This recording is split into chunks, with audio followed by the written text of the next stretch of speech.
Madame, Monsieur, bonjour et bienvenue sur Africa 24.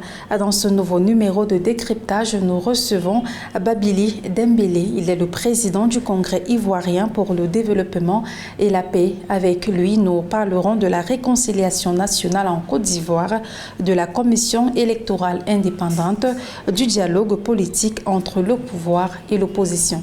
Que préconisez-vous pour une vraie réconciliation nationale en Côte d'Ivoire? Ce que nous préconisons, c'est d'aller vers d'abord cette population qui en a besoin.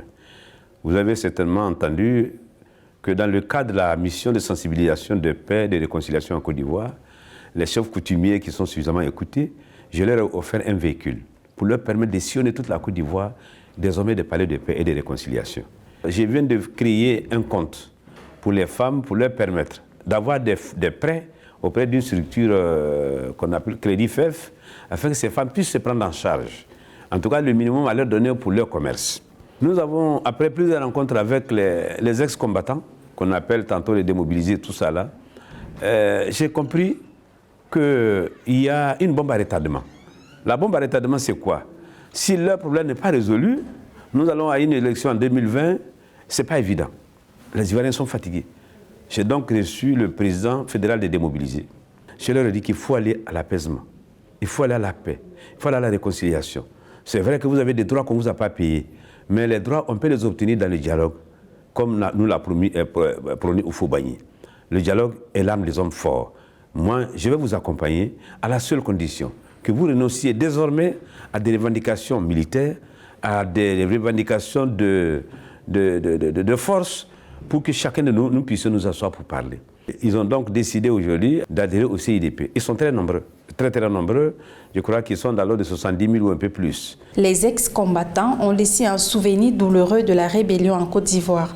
Comment transformer ces ex-combattants en militants disciplinés et acteurs du développement? Je vous rassure, ils avaient un seul point de revendication. On leur a promis 18 millions. Il y a un groupe je crois, de 8 000 militaires qui ont été recrutés, qui ont eu les 8 millions, qu'on appelle les 8 millions, 18 millions. Eux, ils sont restés sous la touche. Donc, ils n'ont pas été payés. Donc, c'est une raison. Donc, leur revendication est totalement légitime. Mais il faut aller vers eux pour discuter. Pour dire l'avenir est encore devant. Vous avez encore à donner à la Côte d'Ivoire plus que la Côte d'Ivoire nous vous donne. Cela veut dire la paix. Et je pense que nous nous sommes bien compris. Leur engagement aujourd'hui est un engagement assez formel. Plus jamais les armes en Côte d'Ivoire, plus jamais des troubles en Côte d'Ivoire. Parlons à présent de la CI, Commission électorale indépendante, qui a été récompensée alors que l'opposition et la société civile réclament une réforme en profondeur. Quel est votre point de vue sur la question? Il y a un recul démocratique en Côte d'Ivoire. Personne n'a un titre foncier sur la Côte d'Ivoire, comme il a l'habitude de dire. La recomposition de la CI a été décrié par tout le monde, et même la communauté internationale.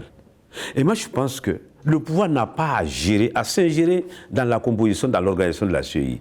J'ai dit qu'il faut donner ça simplement aux religieux et à la société civile. Nous ne pouvons pas comprendre que cette CEI, ces réunions, soient pilotées par le Premier ministre. Le Premier ministre qui appartient à un parti politique, qui a lui-même ses ambitions politiques, et dit-on qu'il veut devenir président de la République. Donc tout s'est fait à dessein, pour que ce soit fait à la mesure du pouvoir en place et à ce qu'on appelle ce parti politique qui est le RHDP. Tout n'est pas de gagner une élection, mais le tout, c'est d'avoir une Côte d'Ivoire paisible, une Côte d'Ivoire tranquille, une Côte d'Ivoire de paix, et une Côte d'Ivoire mais réconciliée.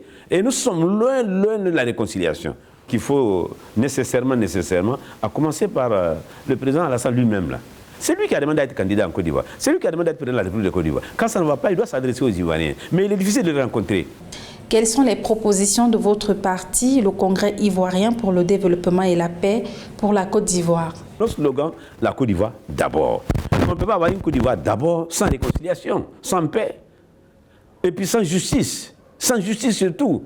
Parce que aujourd'hui, quand vous allez au tribunal d'Abidjan, mais le plus fort, c'est celui qui a un minimum qui gagne, mais sans justice. Le président Alassane, il aime bien son pays, qui regarde bien, qui recule pour dire qu'il y a un recul démocratique, que les Ivoiriens vivent dans la misère. Comment résoudre tous ces problèmes-là? Alors, il faut que ce soit au cours d'une table ronde, pour que les experts nous expliquent et nous disent où nous devons aller avec cette Côte d'Ivoire. Sinon, nous avons effectivement beaucoup de peur, d'inquiétude. Ce n'est pas 2020, ça peut arriver avant ça. Voilà, donc, mais nous souhaitons vivement, nous sommes croyants, que Dieu mette la main sur ce pays afin que nous puissions vivre dans la tranquillité, dans le bonheur partagé des Ivoiriens. Au thème de cet entretien, quel message voulez-vous faire passer? À commencer par le président Alassane lui-même et son gouvernement, ils ont de quoi, ils ont beaucoup à faire, qui reviennent sur la table de négociation, pas parce que seulement avec les opposants, mais à toutes les couches sociales, y compris les religieux, les ONG. Je pense que ce n'est pas parce que je suis un opposant, mais je suis ivoirien avant d'être opposant. Mes enfants, mes petits-enfants sont dans ce pays. Ceux qui vont d'abord perdre, c'est nous qui avons nos enfants, nos petits-enfants qui sont là. Donc c'est un cri de cœur même que je lance à la communauté internationale pour être beaucoup plus regardant de tout ce qui se passe en Côte d'Ivoire. À commencer par le pouvoir, la présidence, les ministères, la justice, tout un ensemble de choses. Il faut se dire la vérité. On dit l'amitié, c'est nourrir les vérités.